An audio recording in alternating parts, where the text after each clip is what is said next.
There we were on New Year's Eve, Americans living in the most vibrant country on earth, celebrating our lives with careless kisses and laughter, not even thinking about how wonderful it is to reach for the hand of a stranger or whisper a secret.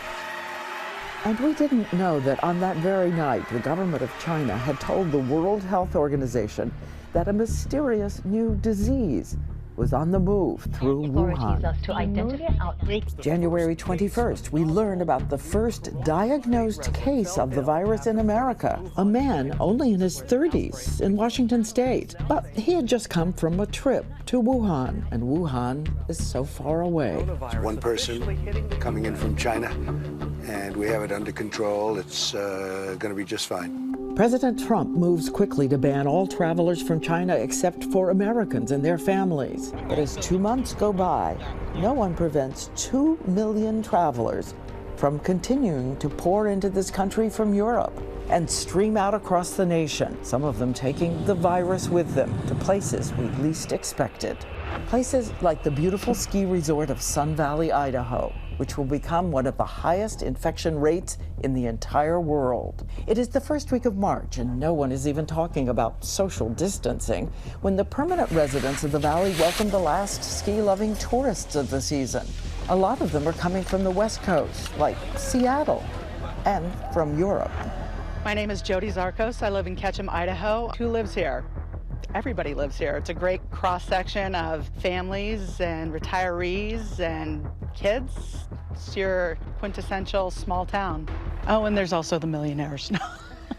And there may have been something else making its way through Sun Valley. Brent Russell is an ER doctor there. The last week in February, most of our skiers were from Seattle, and Seattle was a hot spot at that point. But none of the skiers flying in knew that, as everyone hits the slopes and then gathers shoulder to shoulder with the locals for after-ski parties.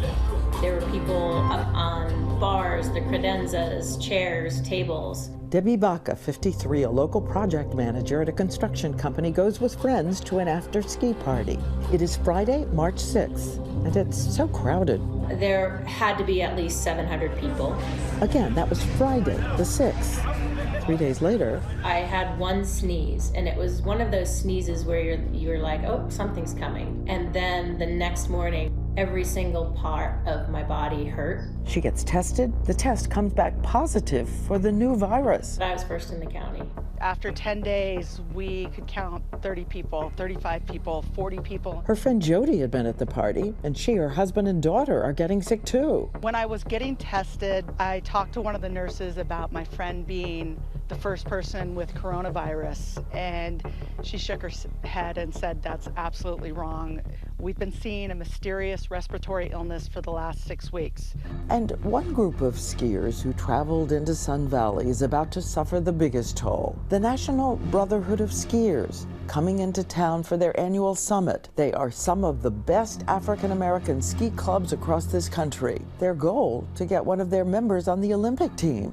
After they ski the mountains and then head home, their nightmare begins. Fevers, collapsing in the bathroom, struggling to breathe, racing to the ER. I never felt that sick in all my life. Mark Tolliver, a retired IT specialist, has flown back home to Pompano Beach, Florida. His wife, Stephanie, a wellness advocate. So I called urgent care. They immediately said, we have no COVID tests and we can't help you. Click. So I called primary care and they said, well, we don't have any COVID tests. If he starts to get really ill, I would call 911. So then I called the ER. They basically just told me, well, you better call the health department. Everything was just like we can't help you. She finally said to the doctors at the hospital, you have to help me. You have to help me. I said, we're not leaving until he gets tested. He was positive. And all told, after their ski trip to Sun Valley, out of 600 Brotherhood skiers, 126 got sick. At least 4 members have died. Back in Idaho, the virus has already carpet-bombed the small community hospital. I've got high fever, shaking chills. Again, Dr. Russell. We didn't have enough people to keep going. There's 7 full-time emergency room doctors, and 5 have been out. In that first week of March, clusters of cases popping up across the country. And as we look back from this distance, we learn something we will now know forever. One brush fire of virus in this nation is a warning to us all. And then, in the second week of March, Americans begin to understand that it is in fact too late to contain the virus. Today, I am officially declaring a national emergency. Two very big words. By March 17th, the virus now in 50 states. To stay safe and try to save lives, Americans are told the best option is to go behind doors, stay home. This giant nation, in a sense, shutting down. The nation locked in time. It's the moment at any movie when you wonder if the cavalry will come.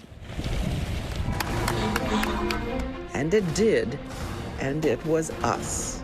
I'm putting my life on the line every day. As long as I'm healthy, we are going to keep going. All right, good morning, About to get ready to get my bus started. This is bus driver Eric Holtz of Detroit, who showed up every day, even though his best friend was a bus driver named Jason Hargrove. Hargrove was one of the first bus drivers to go public about the people who just didn't show respect. But for you to get on the bus and cough, that lets me know that some folks don't care. 2 weeks later, he had contracted the virus and died. He left behind a hashtag, "I cannot stay home. I'm on the road for you." It's a hard day for me today. We will be doing the final arrangements for my best friend, Jason Hargrove. Eric keeps going, some days working a double shift. Hi, it's Diane. Hi. I dialed into him before his overnight. Can you show me what it is to get on the bus and wipe things down? This is what comes off the steering wheel. Whoa. How many people are getting on the bus now without masks? You just have that 15% that just don't want to wear the mask at all. Eric became a kind of virus detective. He fears that coughs or sneezes might be carried by the air conditioning draft straight to him. So what I do is I do not run that ventilation system. At the end of his long day, Eric takes his clothes off, making sure he washes them, afraid for his family. And he shows me the empty seat on his bus where he imagines his best friend Jason is still sitting and talking and watching over him. And just again, be safe. Just somebody you haven't talked to in a while, call them up, tell them you just love them. And as the months went by, we all watched something so clear about a divide in America. 55% of us got to stay home, had jobs and salaries. We got our deliveries at the door. But the lowest paid workers in this nation, often without medical coverage or sick leave, were showing up. They were scrubbing every inch of our grocery stores and taking risks. So many of them minorities, workers like Angel, who's worked all her life in fast food and cleaning as a home health aide. And this is her budget. At the end of the month, she's lucky to have $18 to spare. Her 3 children make their own hand sanitizer. They make their own masks. And she never wants them to be homeless like she was as a child after her mother died. And I want my kids to have stability. She says she's so grateful that in this moment, some cities and philanthropies decided to offer free childcare to essential workers. New York City alone has 172 facilities. My dad is an airplane de-icer, a school bus driver. My mom's a police officer. My mom is a home nurse. I'm gonna be brave. I'm super mad about the social distancing, so I'm gonna try to let the coronavirus be over by washing your hands. Yeah! And maybe in the years ahead, we will teach our children in a new way about the lives of the workers who never flagged.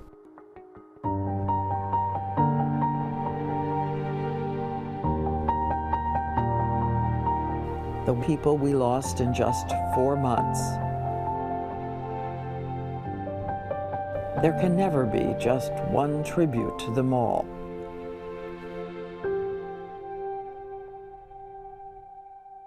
When we come back, the race for a vaccine, and what science now says about wearing masks, and how one woman in a windowless restaurant infected so many others.